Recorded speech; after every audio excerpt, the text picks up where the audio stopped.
Saizo's personal gameplay skill is pyrotechnics. It does damage to himself and enemies around him when he's low on health. Now, in gameplay, the usage of that is pretty obvious, but in terms of what he's doing in a story and lore of the world sense, have you ever really thought about how pyrotechnics works? No, what if they're lying? We should still protect the villagers. Don't worry, I took care of that. You can't get touched if you're on fire. The Cain and Abel archetype is one of the most iconic and classic in the series. A group of two men who are both of the Cavalier class, known for their red and green color scheme and joint time on the first map. They've produced some stellar characters over the years, but I think my favorite as a collective duo is Fire Emblem Fates' Kaze and Saizo.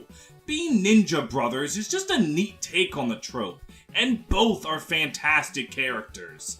Kaze might get his time in the sun on this channel one day, but for now, we'll be looking at Saizo, the hot-headed elder twin brother who is one of my favorites in Fates' big-ass roster of characters. There is no meme. This is just a threat. Due to the nature of Fates, Saizo has 3 different introductions to go over. And honestly, his better introductions are in Conquest, the route where he's not playable, and in Revelations, which is, well, Revelations. In Birthright, the game he's most likely to be played in, he just does the classic Fates character introduction, where 2 people show up, go, "Hi, I'm this person's retainer," and then they vanish into your barracks. It's a shame that he has such a lackluster introduction in the game most people would play, but that's more so a victim of being in Fates' retainer system. Like, 90% of Fates' roster is just a noble and their 2 retainers. A lot of their introductions just fall flat in my opinion. Thankfully, Fire Emblem abandoned this after Fates and hasn't gone back to it since. In Conquest though, he has a pretty decent 3-part act in my opinion. His first appearance has him appear as a regular enemy, where he admittedly doesn't do a whole lot, just kinda reminds you that he exists. But his second appearance is much more substantial. He's actually not even trying to fight Korin at all. He's trying to rescue Kagero, who's been kidnapped by Kotaro, a scumfuck bastard who's trying to lie and deceive to Korin. A bold, original strategy. Believing in Saizo, Korin sees through Koto's lies, and a really annoying map happens afterwards. I like this bit because it does a really good job at showing a Birthright character as interesting to someone in Conquest. Saizo's relationship with Kaze and his beef with Kotaro leaves him with a sense of intrigue. If I only had Conquest and not Birthright, Saizo would make me interested in shilling out the $20 to buy Birthright because I would want to learn more about him. Saizo does this better than a lot of the non-recruitable characters. They often just show up and die. Speaking of, in his third appearance, Saizo shows up and dies. But after you fought alongside him before, it actually hits you a bit, in a way the other boss deaths kinda don't. And Revelations has a scene for him that's honestly really crazy out of nowhere, and I kinda dig it for that. He faces off against Korin early on, and after losing, he sets himself on fire. He intends to kamikaze bomb himself onto Korin, but he's talked down by his brother. It comes right the fuck out of nowhere, but I honestly think its random spike in insanity makes it really memorable. Even if, admittedly, it doesn't matter in any way, shape, or form. I can think of a lot of characters who were set on fire in this series, but none of them set themselves on fire of their own volition for an attack. Robin at least made sure to use empty boats, but Saizo said fuck the middleman and used himself. I think that goes hard as hell, and I just felt like bringing it up for that reason. So, he tends to have a solid introduction. Well, what's his character like in supports? What's his funny Fire Emblem Fates quirk? Well, despite what the internet tells you about Fates' characters, not all of them have quirky, annoying gimmicks. Saizo's just a man with a pretty well-established personality. He's hot-headed, often making decisions in the heat of the moment and not always with caution. He can also be very brash, teetering on the edge of honesty and rudeness, commonly insulting people without intent, and also commonly insulting people with intent. Though at the end of it all, he is kind to his core, and he will go out of his way to help people if he feels like it. They just have to get through his rather harsh manner of speaking to get to it. This is a fairly common archetype. Inez, Felix, a lot of characters in Fire Emblem have a sort of brash attitude to them, and Saizo works just as well as the rest of them. A lot of charming scenes are created because of him either getting his comeuppance for his attitude, or he and an ally come to an understanding with each other, and it creates a likable scene.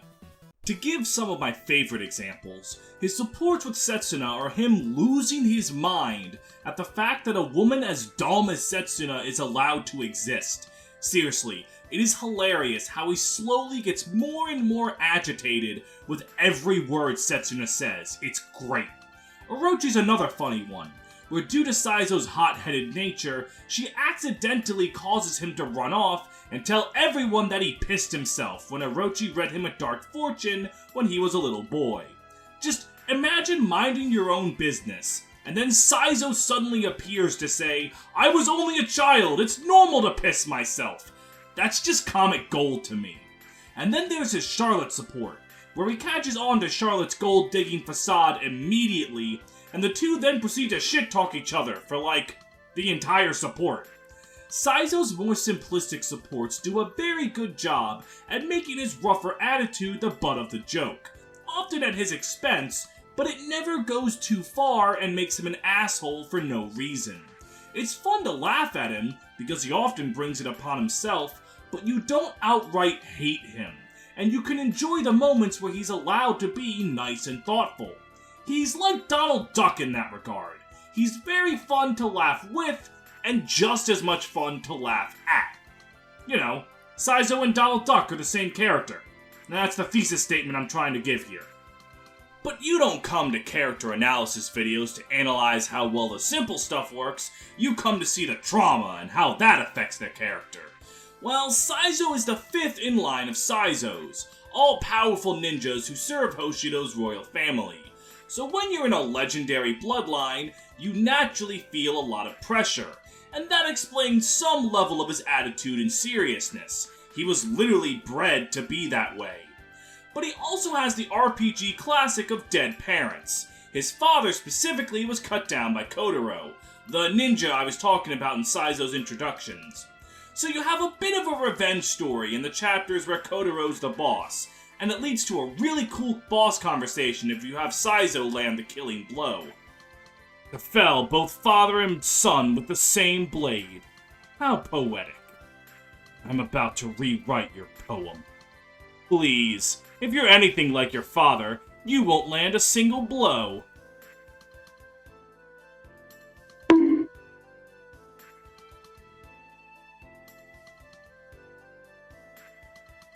How's that?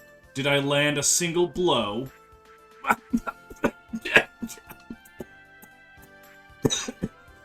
Oh, this is a bit. I'm actually coughing. But Saizo's mental scarring from this doesn't just end when he finds and kills Kotaro. His support with Kaze has the two of them talking about Saizo's bloodlust, feeling that it goes beyond the simple act of avenging their father.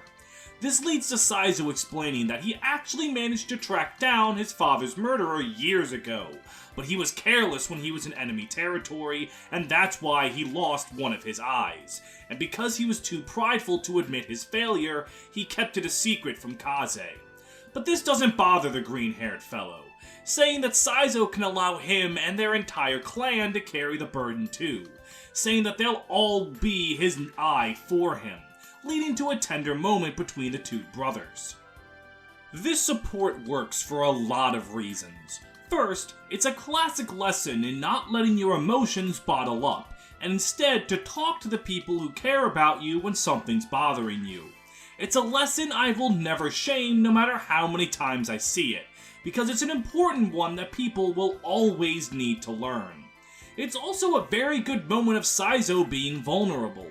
He admits to his own foolish pride. He admits to his own weakness. Scenes like these help recontextualize the moments where he puts up walls around his true emotions, and makes them more interesting now that you know why he does it. It also adds more context to his battles with Kotaro, and creates a likable family relationship with Kaze. It's just a solid support that does wonders for Saizo's character. What also does wonders for his character is his support with Beruka, which is home to quite possibly the most bizarre change in localization the series has, which is saying a lot. In Japanese, their C support is about Beruka no longer remembering how many people she's killed in her life after Camilla took her in, and that contrasts with Saizo, who is unable to ever forget the amount of lives he's cut down. It's a very interesting support that shows the differences in the assassins of Nor and Hoshido, but in English, the C support is just ellipses. That's it. 3 dots, over and over, that's the support. What's really bizarre is the rest of the support is translated faithfully, so why is it just the C support? It's not like the subject matter was deemed too grim for America. Like I said, the rest of the support is faithfully translated. Was it just supposed to be some kind of joke? Was it a placeholder that never got a place to hold? I don't know, it's just bizarre.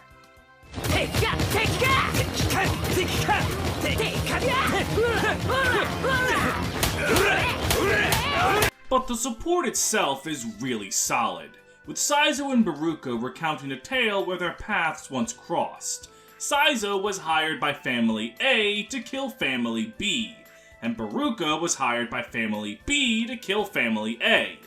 Well, they both did their job, but since their employer was dead, the whole thing was completely pointless and everyone died for nothing. Beruka wants to shy away from this uncomfortable truth, while Saizo wants to burn it into his mind so he can face the chain of violence and vengeance head on. You know, violence begets violence, or whatever the fuck Travis Touchdown was talking about. It's a very good support to explore Saizo's thought process, it's just marred down by a weird-ass C-support translation. Before we get any further in this video, I feel like I need to bring up a very, very important point. I like money. That might not sound very important to you, but I assure you, it means everything to me. That's right, I have a Patreon, where for as little as $3 a month, you can get access to benefits, like getting your name called out on videos, and access to polls to decide future character analysis episodes. Right now, we're going back to Magvel, and Core Mag has the early lead, but Marissa and Dussel could very easily catch up with your support.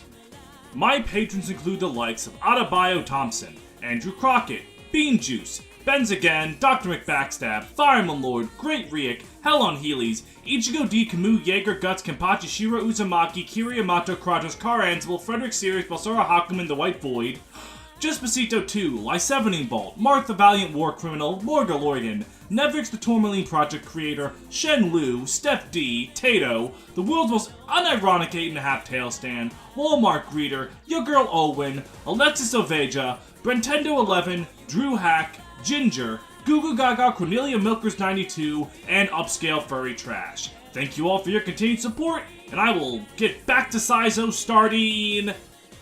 Not now. Not now. Now. Going back to his backstory, Saizo's father being betrayed and killed has another impact on Saizo's personality. He has a very slow trust of outsiders. His supports with Korin and Azura are both about Saizo not being willing to trust them that easily due to their affiliation with Nor, which is kinda xenophobic, but when you're in the same game as Obro, it's impossible to be the worst at it. The support takes an expected, but still effective direction.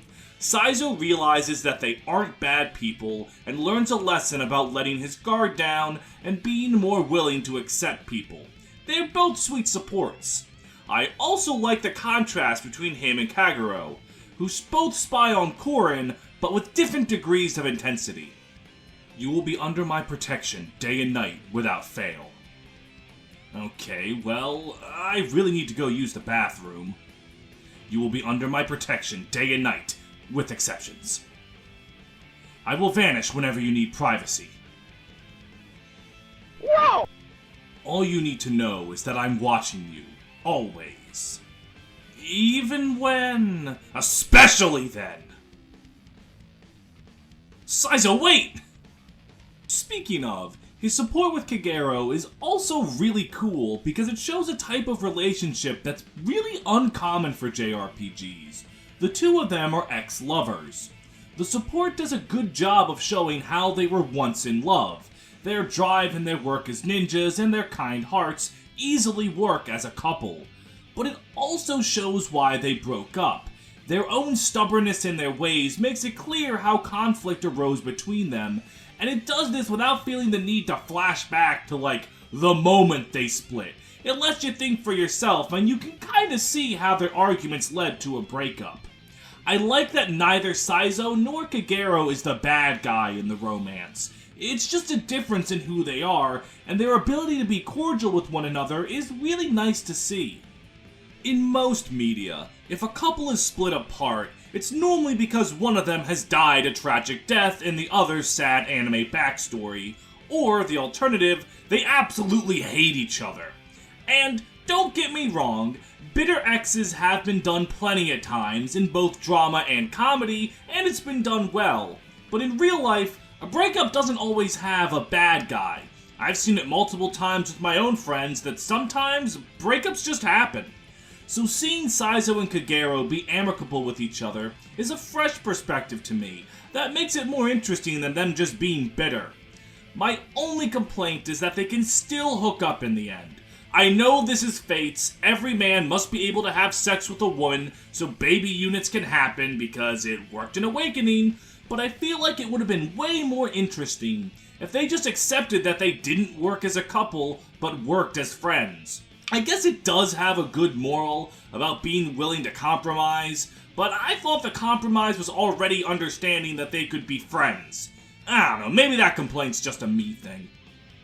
On the subject of baby units, Saizo has his own son Asugi, which I have to say the disclaimer that Saizo, like literally every character in Fates, is a terrible parent because he sends his baby into a pocket dimension and then doesn't raise him for his entire life. You just have to be willing to deal with that for every Fates character. And if you can deal with that and not think less of Saizo for it, don't worry, you'll think less of Saizo when you actually see him parent. He's kind of a dick to his son, often berating Asugi for what Saizo thinks Asugi is, a foolish guy that doesn't take anything seriously. But this is Saizo jumping to conclusions as he often does, and the two will reconcile about it. But what makes this relationship stand out is when it gets into how Asugi lives up to the Saizo name. Or rather, how he doesn't care about the Saizo name. Saizo and Asugi highlight a very realistic argument between parent and child about carrying on a family business. Now, the odds that the player comes from a line of ninjas is low, albeit not zero, but you can replace ninja with any trade and immediately understand both perspectives. Saizo isn't wrong for wanting his son to be the sixth Saizo and take over the trade, but he is wrong for being so forceful and belittling Asugi when he doesn't act the way Saizo thinks he should. And Asugi is also not wrong for wanting to live his life the way he wants, but he is wrong for completely disregarding his father's feelings and not trying to understand him. The fact that both of them are willing to admit their wrongdoings and respect one another in life is a feel-good ending for anyone who has this sort of argument with their family. It presents the idea that a middle ground can be reached, which might be a bit naive for how these kind of things typically go in real life, but I don't know, I think it should be allowed to have some wishful thinking. Saizo's character is a series of simple moments that come together in a solid, complete package. His supports often deal with important things for the player to understand, and when they aren't that serious, they do a good job of being funny, and his relationships have a lot of solid dynamics to explore. I also really like his character ending. It's the Fire Emblem classic, they vanished from history. Like Navarre and Agma and Null, Fire Emblem loves to do this. But I feel like it works for Saizo because of who he is. A famous ninja is an oxymoron. They're supposed to operate from the shadows. It makes sense history has no recollection of him. And on top of that, I love the blurb about how historians just assumed he was serving Ryoma because what else would he do? I don't know, I just like the idea of scholars getting together, reading multiple accounts of history, and going, fuck it, we ball. Which is actually kind of close to how history is talked about in real life. Thank you all for making it to the end of another character analysis video. I really enjoy making these. Sorry this one took a little while after the Echidna video. I have to learn a whole new editing software because the one I was using was no longer supported by Windows. It is the basic Windows Movie Maker, in case you were wondering. Yes, I was really using that for 4 years. As always, I would like to thank my buddy Guy, the Green Brigand, for all of his help and support in looking over the script and making sure that everything is in order. Thank you very much, buddy. I love you. And if you enjoy the video, please feel free to come to my Discord server. We have a lot of fun there. So much fun that my Discord, the people in there, were already advertising the Discord before I even asked them to. In fact, they're trying to get me to let's play games like Skies of Arcadia and Baten Kaidos, as if the Kingdom Hearts LP didn't kill my reach enough. And then we go down here, and they are very obsessed with Toho, Yu-Gi-Oh!, and ROM hacks. That's what's been happening. At least I think these three are Toho. I think this is also Toho. Shin is dying, but we don't care about that.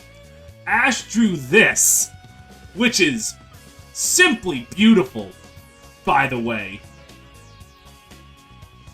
And then when we get to actually advertising the Discord, there's Toho again. There's Yu-Gi-Oh! Again. There's Andrew still trying to make me play Baten Kaidos. Maximum Grug. Walter White and Ichiban. GBA Fan Hack Germa. We really are covering all the food groups here. And then Snyder's deep analysis is that Saizo is the red Angry Bird. I think I've given you all very good reasons to join the Discord server. The link is in the description. And my pants are thoroughly shat.